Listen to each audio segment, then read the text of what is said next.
Salut tout le monde et bienvenue dans une toute nouvelle vidéo, je suis Cody McQuaid et vous êtes bien sur la chaîne des rebuts du catch pour le journal du D1 Climax 29. Et aujourd'hui on va faire la review du jour 8, vous le savez, sur la chaîne des rebuts du catch. Si vous voulez savoir tout ce qui s'est passé au D1 Climax, vous êtes sur la bonne chaîne, tout simplement parce que voilà, vous avez une review presque juste après le show. Bon, pas tout le temps, vous le voyez, aujourd'hui j'ai réussi à la caler juste pile poil le mercredi soir, mais bon, des fois je vais devoir la sortir le lendemain ou autre parce que avec le boulot c'est un peu compliqué, mais mes horaires m'ont permis de quand même, voilà, que j'ai eu le temps de regarder le show, puis comme ça je vous fais la review et je vous le upload dans la foulée, comme ça c'est plutôt pas mal. En tout cas j'espère que vous allez bien, toi qui regardes cette vidéo, pardon, je bafouille de joie, je suis heureux de vous retrouver. J'espère que toi qui regardes cette vidéo, tu vas bien. J'espère que tu as passé une petite bonne journée. Il fait chaud, hein. Il fait chaud. En Bretagne, ça va, mais chez vous, je pense qu'il fait chaud. Je pense à vous, les amis. Chez nous, on a quand même du 27 degrés. Hein. Voilà, on n'est pas non plus. Mais 27 pour certains, c'est 22 quoi. Hein. Et non, mais pour nous on a chaud. Nous les Bretons, on a chaud. En tout cas, bref, mettez-vous au frais avec un petit coca, une petite clope électronique, ce que vous voulez. On va parler du D1 Climax et de cette review du jour 8. Et on va pas perdre de temps, on va y aller tout de suite, histoire que la vidéo fasse le moins de temps possible. Parce que j'en ai marre de faire des vidéos review où à chaque fois je vois que ça dure une demi-heure. Je me dis, mater une vidéo d'une demi-heure tous les jours ou tous les 2-3 jours, c'est peut-être compliqué pour certains. Donc voilà, promis, j'essaierai de faire au plus court. Et donc on commence tout de suite cette review les amis avec le premier match. On va y aller très très rapidement sur ce combat. C'était Juice Robinson qui a 4 points actuellement avant ce combat contre Toru Yano qui a également 4 points. On sait que Toru Yano a battu Jay White et Naito quand même. Il a battu les deux gros favoris du groupe, hein, donc c'est pas rien. Donc voilà, donc c'était quand même assez un bon début de D1 Climax pour l'ami Toru Yano. C'est un début très très intéressant. Et donc face à lui, il a un Juice Robinson qui est business à fond dans ce D1 Climax. Il est vraiment pas là pour rigoler, ça c'est sûr. Et donc le match, c'est clairement du Toru Yano dans le texte. Voilà, pas de move exceptionnel, tout ça, c'est du comedy wrestling. Mais je suis quand même très surpris à chaque fois de voir comment Toru Yano arrive à se réinventer à chaque match. Le mec, il fait que ça pratiquement toute l'année. Et à chaque fois, c'est généralement différent. Alors, il refait des spots qu'il a déjà fait avant, ou il retente des spots qui ont marché l'année d'avant. Par exemple, l'année dernière, on se souvient, il essayait de prendre les cheveux il tirait sur les dreads de Juice Robinson pour essayer de prendre l'avantage. Bon, pour le coup, Juice Robinson, il s'est coupé les cheveux entre temps, donc voilà. Il n'a pas essayé, bien entendu. Ils ont joué un peu sur le fait, on est amis, on a été en équipe et tout. Mais bon, Juice Robinson connaît l'animal, comme on dit. Il a failli se faire avoir quand même. Hein. Il y a eu un compte à l'extérieur où Juice est revenu dans le ring à 19,5. Voilà, ça bouge super bien, c'est court. Ça se prend vraiment pas la tête. C'est super plaisant de voir ce genre de combat, je trouve, quand on rentre du boulot ou de l'école ou autre. Ça permet de souffler, ça fait plaisir, on rigole bien. Donc voilà, c'était très très sympa. Juice ne s'est pas fait surprendre cette fois-ci et a gagné le match avec un Pulp Friction. Et donc Juice se retrouve avec 6 points. Yano toujours avec 4 points. Un très bon D1 Climax de la part de Juice, je tiens à le dire. Je trouve qu'il fait une très très bonne performance. Et voilà, un super babyface. Au tout début de ce combat, il check un enfant qui a l'air d'être hyper heureux et tout. Enfin, voilà, c'est un super babyface. Juice Robinson, je l'aime beaucoup.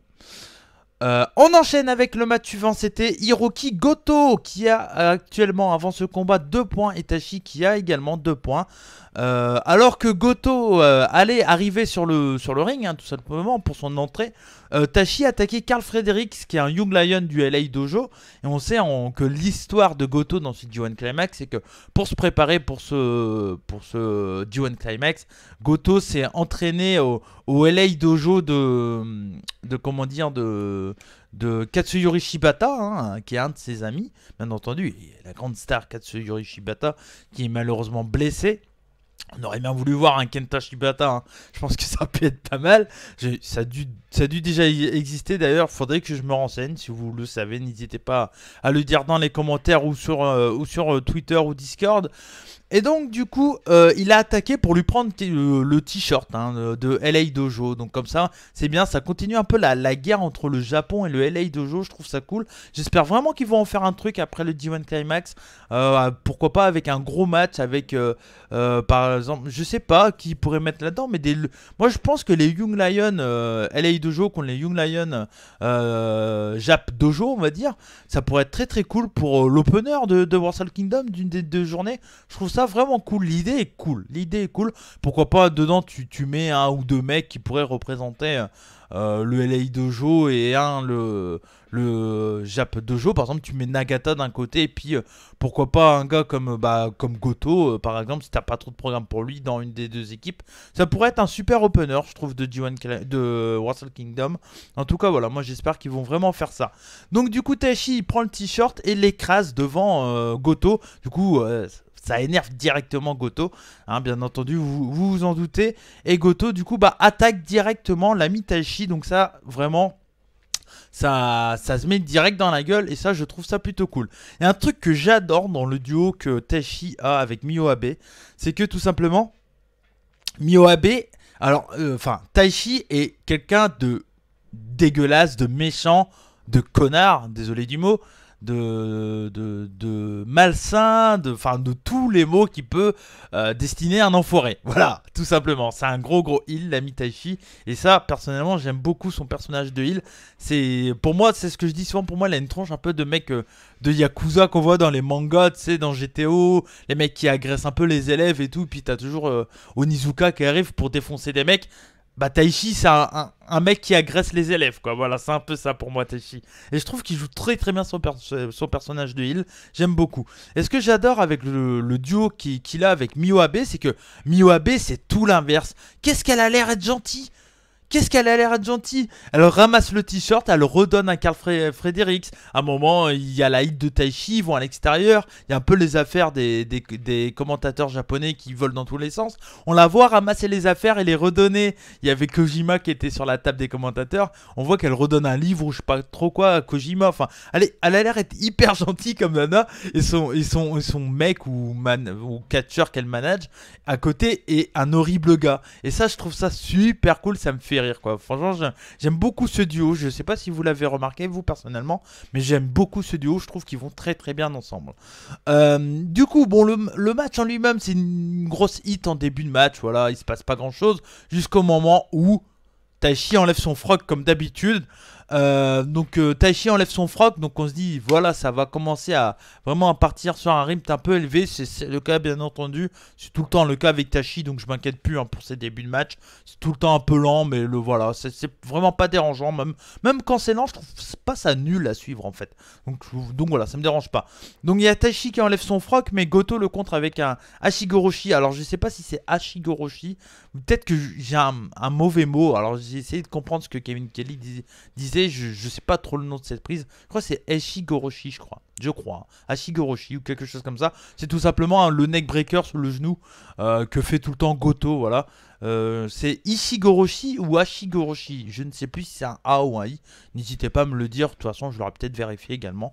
Mais si vous le savez dans les commentaires, ça fait toujours plaisir. N'hésitez pas à lâcher des commentaires. Hein, voilà, je vois vous êtes une 70 à regarder toutes les vidéos du G1 Climax en moyenne. N'hésitez pas à laisser des petits commentaires si vous voulez donner votre avis. C'est aussi à ça que ça sert les vidéos des rebuts du catch, à parler avec vous. Donc voilà, surtout n'hésitez pas.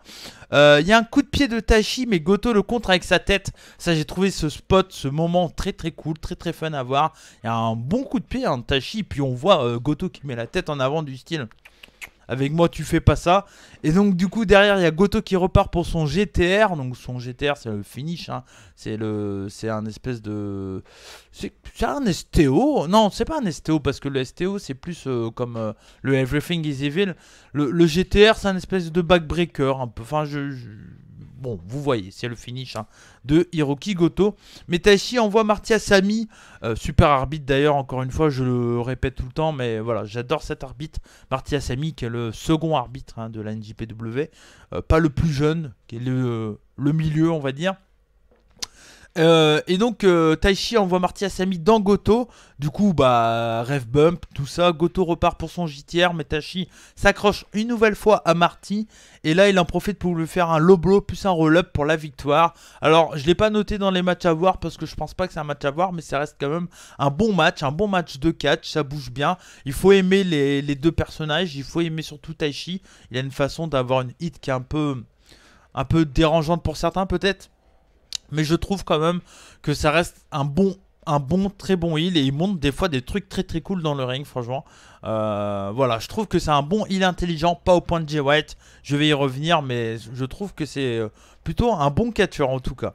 Moi, personnellement, j'ai toujours aimé Taichi depuis que je l'ai vu la première fois. J'ai trouvé qu'il a il a un personnage, voilà, et ça j'aime beaucoup. En tout cas, du coup, victoire de Taichi qui a 4 points et Goto qui reste avec 2 points. Voilà, Goto qui a un peu de mal à décoller, mais bon, voilà, on s'en doutait un peu que ça allait pas être non plus le D1 Climax de Goto, même si attention, hein, il peut peut-être prendre une bonne victoire encore une fois. Sait-on jamais sur un mec comme Jon Moxley par exemple, pourquoi pas. Pourquoi pas, attention à ça. On enchaîne avec, en parlant de Jon Moxley, on enchaîne avec Jon Moxley qui avait 6 points, qui était le premier de ce bloc B. Et il faisait face au dragon Shingo Takagi. Un match très intéressant et quelque chose que j'ai découvert en regardant ce match-là.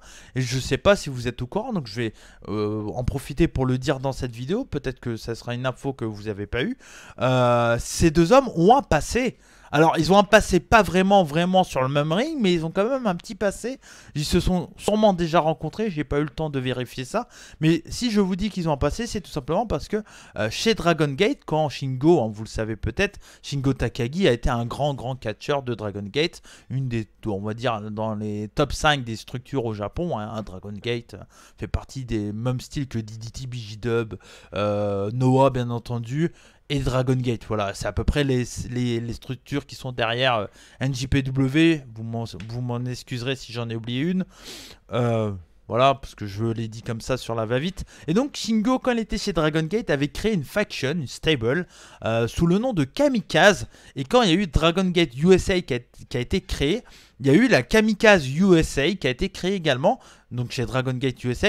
Et un des membres de Kamikaze USA était tout simplement Jon Moxley. Et donc voilà, ils ont été dans plus ou moins la même faction, un au Japon et un aux États-Unis. Mais donc voilà, ils avaient un petit passé, ils ont sûrement dû se retrouver sur un ring parce que j'imagine que à l'époque, les catcheurs du Japon allaient de temps en temps aux États-Unis et inversement. Je suivais pas, donc je vais pas vous dire oui, non. Enfin, je dis des trucs que je suis au courant. Je vais pas vous mitonner juste pour dire j'ai une info, tu vois. Non, c'est pas mon but. Donc voilà, peut-être que c'était le cas, je ne sais pas, mais en tout cas, ils ont un petit passé ensemble et ça c'est assez drôle. C'est pour ça que je voulais le dire. Et juste une dernière info sur la faction Kamikaze, c'est que Shingo avait créé cette faction avec tout simplement un certain catcheur qu'on connaît tous sûrement, Akira Tozawa. Voilà, donc c'est marrant de voir quand même un peu les avants de certaines stars. Donc ça c'est cool à savoir. Moi j'aime beaucoup ce genre d'infos. Donc c'est pour ça que je me fais un plaisir de vous le dire en vidéo. Ça se met dans la tronche d'entrée de jeu. On s'en doutait, ça allait être un slot fest. Et c'est le cas. Ça se met des gros coups d'avant-bras dans la tronche. C'est très cool. Il y a un dive de Moxley assez rapidement. Mais Shingo le contre avec un DVD à l'extérieur. Et en remettant Moxley sur ses jambes, Shingo se fait contrer. Et là, Moxley prend l'avantage en balançant Shingo Takagi sur les barrières de sécurité. Donc voilà, comme ça, Moxley prend l'avantage assez intelligemment, mine de rien. J'ai bien aimé la construction de ce match parce que Moxley travaille la jambe de Shingo. Et ça, c'est cool. Et je précise que si Moxley travaille la jambe de Shingo, c'est parce qu'il veut gagner quoi qu'il arrive. Et je pense qu'un gabarit comme Shingo peut avoir les jambes fragiles. Peut-être que c'est un point faible qui a été déjà dit. Par exemple, on sait que actuellement la nuque, le haut du corps de Ospreay est blessé. Donc si un catcheur veut gagner à tout prix, il va s'attaquer sur la nuque de Ospreay, sur le cou de Ospreay. Pareil pour Ishii, on sait qu'il a un peu le cou fragile. Généralement, bah voilà, les catcheurs qui veulent gagner contre Ishii vont s'attaquer à sa nuque. C'est ce que va faire Naito. Hein. Et pour Tanahashi, par exemple, on sait qu'il a a le bras fragile, beaucoup de catcheurs attaquent le bras de Tanahashi. Et là, on le sait, Kota Ibushi s'est blessé à la jambe pendant ce tournoi. Work ou pas work, j'en sais rien. Je crois pas que c'est vraiment un work.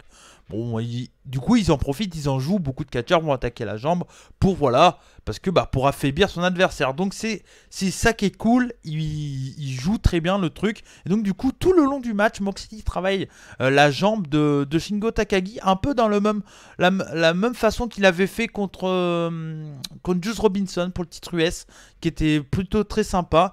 Du coup, il nous fait des bons moves. Hein. Il y a une figure fort de John Moxley sur le coin, hein, un peu à la Bret Hart contre Stone Cold Steve Austin, hein, voilà le grand match, je sais plus quelle année c'était, je crois que c'est Survivor Series 97 je crois, si je dis pas de bêtises, peut-être que si, je m'en excuse si c'est le cas, mais non, c'est à WrestleMania, 13, ou ouais, enfin voilà, vous voyez de quoi je parle. Donc voilà, donc du coup un bon gros John Moxley qui travaille bien la jambe de Shingo, donc ça fait plaisir. Bien sûr, hein, bien entendu, Shingo revient de temps en temps avec un bon popping boomer de Shingo, mais bon, il y a near fall cette fois-ci. Derrière, il y a un Dirty Deeds. Alors, ils appellent ça encore le Death Rider, le finish hein, de John Moxley, mais pour moi, là, c'était un Dirty Deeds dans le sens qu'il n'a pas essayé de le soulever pour le mettre sur la tête. Il a juste fait un Dirty Deeds comme il faisait chez WWE, donc c'est pour ça que je l'ai appelé, moi, personnellement, Dirty Deeds. On voit quand même une bonne différence entre les deux prix, je trouve, parce qu'il y a un, c'est comme un espèce de driver hein, tout simplement, et l'autre c'est juste un DDT, voilà, sans les mains. Donc voilà, near fall de Shingo, Moxley jette Shingo sur la table, donc entre temps Moxley avait installé une table comme dans toute son habitude, bien entendu, il avait installé une table à l'extérieur, Moxley jette Shingo sur la table, mais le genou en avant sur la table, encore une fois, voilà, il travaille la jambe, c'est super bien vu, j'aime beaucoup ce genre de construction de match, moi personnellement. Il bloque ensuite la jambe de Shingo avec une chaise, hein, vous le savez, ça, on l'a vu plein de fois hein, dans le catch. Voilà, il y a une chaise qui bloque la jambe et puis on met un coup de chaise sur la chaise pour mettre une pression sur la jambe. Il fait ça, voilà, bon, pas de disqualification, on est au Japon bien entendu, surtout dans des gros tournois, ils sont assez, voilà, ils acceptent un peu les trucs, même si il y a Moxley qui à chaque fois il fait voir et tout, se fait ah, excuse-moi et tout, machin et tout, c'est assez drôle toujours. Voilà, le côté un peu foufou de Moxley, personnellement j'aime beaucoup. Il y a un Regal-Knee, donc c'est le coup de genou hein, de John Moxley, vous le savez, je vous l'avais dit, hein, il avait glissé lors d'un de ses derniers combats, en faisant le Regal-Knee, il était tombé en splash sur son adversaire, la preuve que c'était entre guillemets un botch, parce que il n'a pas réussi à le refaire, et, clairement, on a l'impression qu'il essaye de partir, mais voilà, c'est le genre de move, t'arrives une fois et voilà, peut-être qu'il essaiera de le replacer, on verra bien. En tout cas, voilà, le Regal-Knee, il le fait très très bien. Et c'est vraiment un très bon move. Hein. J'ai appris d'ailleurs qu'il avait appris le catch. Enfin, un de ses mentors dans le catch à John Moxley, c'est William Regal. Voilà, je n'étais pas au courant. Donc ça fait plaisir de l'apprendre. Du coup, il fait une tentative de Death Rider contré en Made in Japan, donc c'est un des moves qu'on voit souvent Shingo Takagi faire, hein, où il tombe en espèce de Michinoku Driver, et il tombe un peu en leg drop sur le haut du torse en même temps de son adversaire. Donc near fall. Derrière, un peu plus tard dans le match, il y a un double Regal Knee plus un Texas Clover Lift.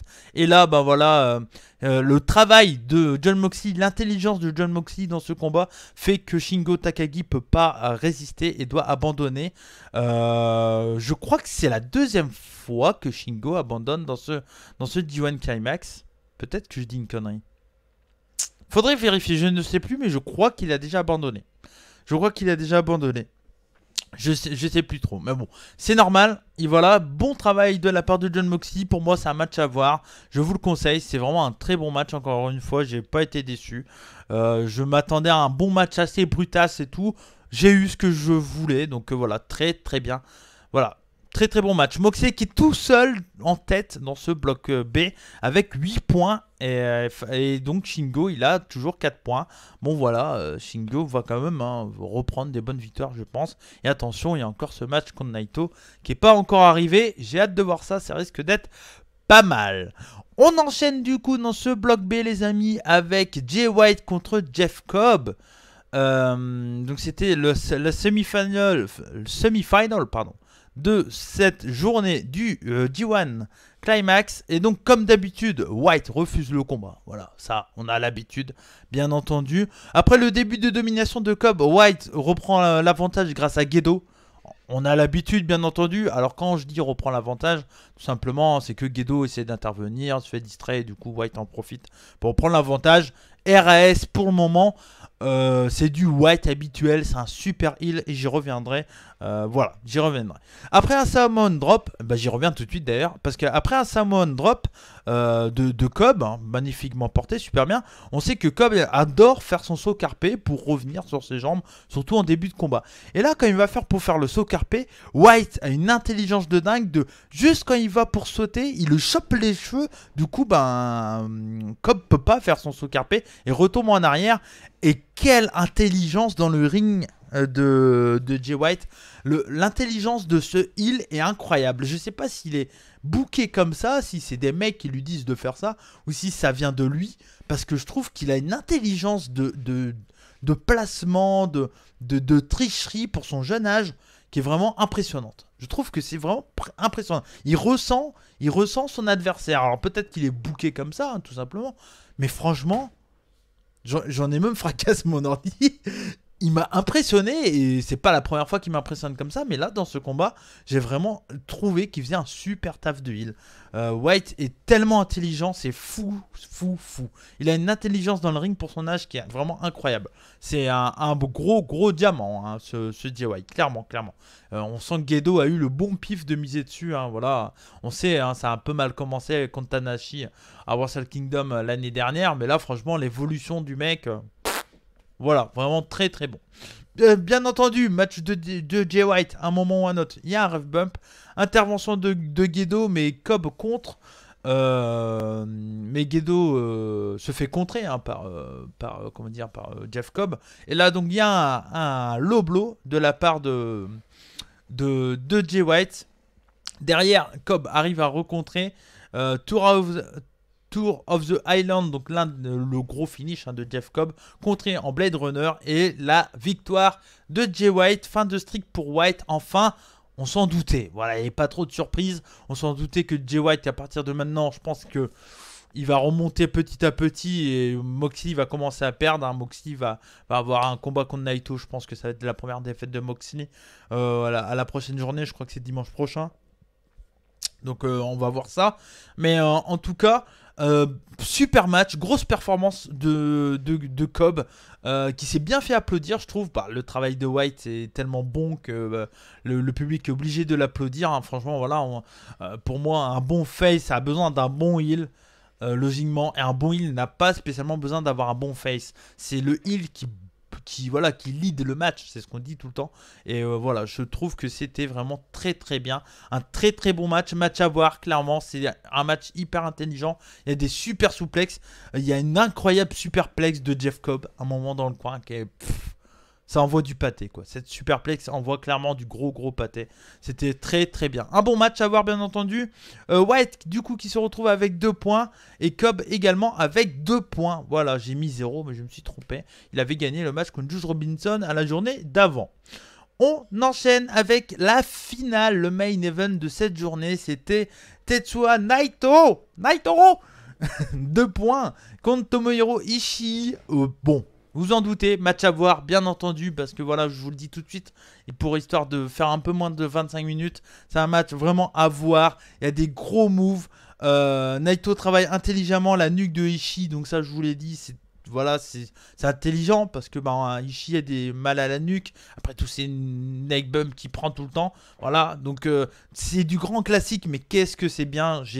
Ça s'enchaîne super bien. C'est bien, il n'y a rien à dire. C'est un peu comme un Okada Tanahashi, mais un peu plus rude quand même qu'un Okada Tanahashi. Mais on sent que les mecs, voilà, c'est pas la première fois qu'ils se rencontrent. On sent qu'ils sont habitués. Ça se met bien dans la gueule. Vraiment, il y a des grosses chops là où il faut. Il y a un moment, il y a un gros headbutt de Ishii dans le coin. Il y a Naito qui est assis sur le coin et t'as Ishii fait un headbutt comme ça vers le haut. Et je crois qu'il se le prend en moitié dans la mâchoire, hein, Naito quand même. Donc voilà, très très cool. Il y a un Destino à la volée, Nearfall. Alors j'ai un petit point à dire par rapport à ce Destino à chaque fois. Pour gagner à chaque fois, Naito a besoin de 2 Destinos. Je pense qu'il devrait essayer de trouver une prise, une grosse prise, mais pas finish, pour avoir cette place-là, à la place d'un Destino. Parce que du coup, dès qu'il y a le premier Destino, j'ai plus de surprise. Généralement, voire depuis pratiquement... Depuis le début de l'année, j'ai envie de vous dire... il gagne jamais avec un Destino. Ou peut-être aller sur des matchs par équipe à la con. Mais dans des matchs sérieux, il gagne jamais avec un Destino. Donc peut-être qu'il devrait essayer de trouver une grosse prise pour remplacer le move qui peut faire croire qu'il va gagner. Peut-être même faire gagner avec ce move-là 1 ou 2 fois. Et puis comme ça, bah, quand on le verra, on se dira putain, peut-être qu'il peut gagner avec ce move. Je sais pas, genre un peu le P-Driver de Okada par exemple. Voilà, ça serait bien, je trouve que Naito trouve une prise secondaire entre guillemets. Où de temps en temps il prend des victoires. Comme ça on croit un peu à la prise, on croit que cette prise peut gagner même contre des gros adversaires comme Ishii, et en même temps voilà, comme ça mettrait bien en place le fait que bah, le Destino c'est son finish, et que si le Destino passe, t'es dead. Parce que là du coup dès qu'il y a le premier Destino, bah, je me dis bon bah il va se décaler quoi. Et il y a un petit truc aussi, et je suis désolé mais je suis obligé de le dire, c'est que moi, alors c'est un petit détail, et si vous êtes sur la chaîne des rebuts du catch, je pense que vous aimez les petits détails. Moi, il y a un truc que je vois tout le temps, et c'est parce que aussi j'étais dans le catch, bien entendu. Regardez, faites gaffe. Généralement, alors pas tout le temps, mais généralement, dès qu'il y a par exemple un faux finish et que c'est pas à la fin du match, le mec qui se prend le tombé regarde comme ça l'arbitre avec les yeux grands ouverts. Et dès que le mec qui est au sol a les yeux grands ouverts et regarde l'arbitre, souvent c'est un signe pour dire c'est pas fini, mec, fais pas le con. Et généralement, voilà, il n'y a jamais le nearfall. Et vous regardez, surtout il n'y a jamais le tombé final. Et là, dans cette journée, il y a Ishii qui le fait. Il y a également Jon Moxley qui le fait énormément à chaque fois. On voit, il regarde l'arbitre comme ça. Et c'est un signe. Et moi, du coup, je vois que ça. Et je m'excuse si, du coup, à cause de ça, vous allez voir que ça aussi. Mais c'est un truc qui me... Bah, c'est à force de regarder du catch, de connaître un peu les petits trucs et tout. C'est comme les call-up, hein. Moi je les entends tout le temps, je sais pas pour vous. Mais même que ça soit WWE, je les entends trop. Au Japon, je les entends de plus en plus. Donc ça commence à m'inquiéter. Je commence à capter quand... Alors je comprends pas trop parce que des fois ils se parlent en japonais. Mais j'entends des trucs, je me dis... C'est pas le commentateur qui a dit ça quoi. Donc voilà, il faut faire gaffe. Jon Moxley, on entend beaucoup. Hein.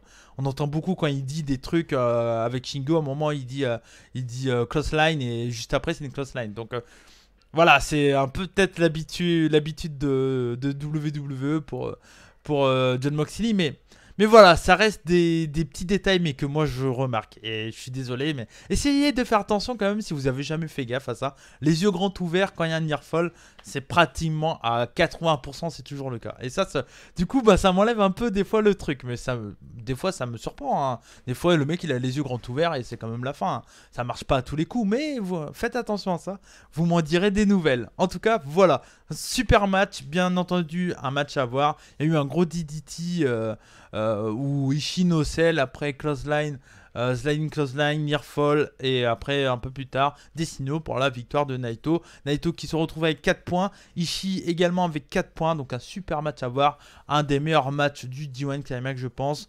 Peut-être pas le meilleur, mais en tout cas, je pense que ça pourrait en faire partie. Ishii qui enchaîne les gros matchs, bien entendu. Je pense qu'il va être le meilleur catcheur du D1. J'ai peu de doute là-dessus, tellement qu'il est impressionnant. Il est vraiment impressionnant, Ishii. Le D1, c'est son tournoi, hein, clairement. Voilà, j'ai vraiment rien à dire. J'espère qu'ils vont faire vraiment le Kenta Ishii, comme j'avais dit pour le Team Never. Ça me donnerait tellement envie de voir ça. Pour Wrestle Kingdom, ça pourrait être tellement cool, Kenta Ishii. Mais bon, on verra bien en tout cas. Mais voilà, ça promet du très très bon pour la suite, les amis. Donc voilà, on arrête là pour pas prendre trop de temps. On a déjà pris une demi-heure, hein, voilà, comme d'habitude, bien entendu. La prochaine journée, c'est samedi. Je pense que je vous ferai la review de la journée 9 et 10 le dimanche. Donc la vidéo sera sortie le dimanche dans la journée. Donc voilà, comme ça, je ferai ça. Il n'y aura pas de problème. On a des gros matchs. Là, on a Kenta Okada le samedi et Naito Jon Moxley le dimanche. Attention, les amis, parce que ça risque d'être costaud. Il va falloir s'accrocher, mais voilà, on arrive à la moitié du G1 Climax. 9 journées, il y en a 19. On est à peu près à la journée, à la moitié si on compte pas la finale, bien entendu. Mais en tout cas, voilà, j'espère que cette vidéo vous a plu. J'espère que cette série vous plaît toujours. N'hésitez pas à laisser des likes, à partager. Vous le savez, c'est important. Bon, bah, si des fois vous y pensez pas, je vous en veux pas pour autant. Mais en tout cas, voilà, sachez juste qu'un petit message de temps en temps. Je vous demande pas de commenter tous les journaux du G1 Climax, mais si vous les regardez tous, voilà, il y a une soixantaine de vues en moyenne sur le journal du G1 Climax. N'hésitez pas à laisser un petit commentaire, ça vous coûte rien, ça vous prend 5 minutes.